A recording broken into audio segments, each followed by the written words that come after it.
नमस्ते सलाम मातृभूमि, जय हिंद। दोस्तों एक बड़ा सवाल, आखिर क्या शरद पवार महाराष्ट्र की सरकार गिराना चाहते हैं? दरअसल महाराष्ट्र की महाआधारी सरकार गिरना तय है। शिवसेना से बगावत करने वाले एकनाथ शिंदे के साथ 40 विधायक होने का दावा किया जा रहा है। अब ये संकट सिर्फ सरकार बचाने का नहीं है, बल्कि शिवसेना पार्टी और शिवसैनिकों को बचाने का है। बाला साहब ठाकरे की विरासत बचाने का है, जिसे बाला साहेब राज ठाकरे से छीनकर उद्धव को दिया था।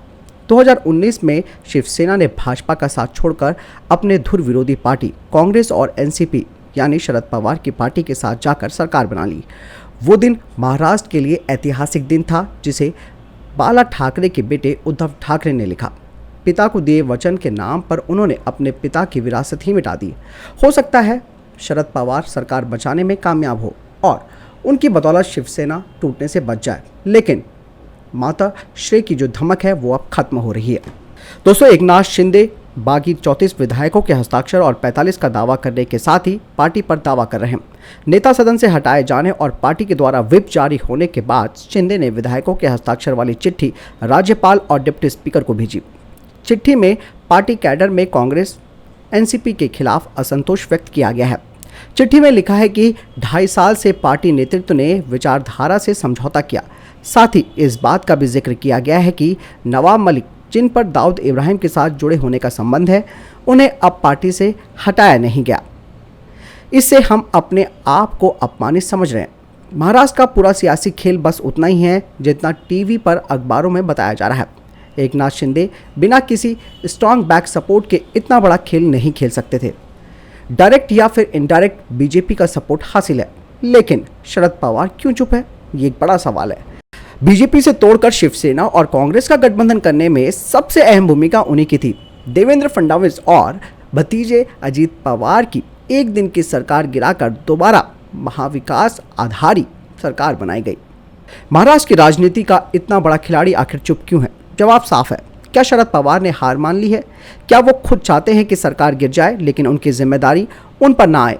इन सवालों के कुछ ठोस आधार भी हैं।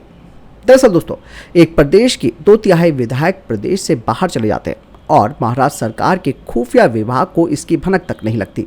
आपको बता दें कि गृह मंत्रालय शरद पवार की पार्टी एनसीपी के पास है। दूसरी वजह, उद्धव ठाकरे से मुलाकात करना कई बार शरद पवार के लिए मुश्किल होती है।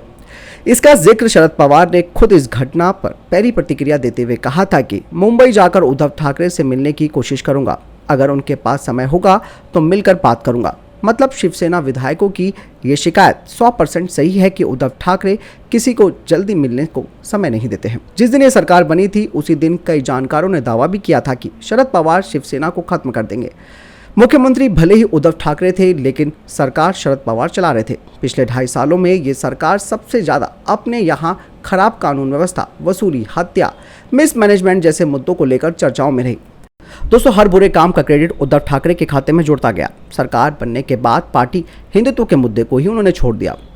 जिन लोगों से 40 साल तक सड़क से लेकर बूथ तक शिव सैनिक लड़ते रहे, चुनाव में उनके साथ खड़े होकर कैसे वोट मांगते? विधायकों को जमीन पर जो फीडबैक मिल रहा था उसे संजय राउत ने शायद उद्धव ठाकरे तक नहीं जाने दिया।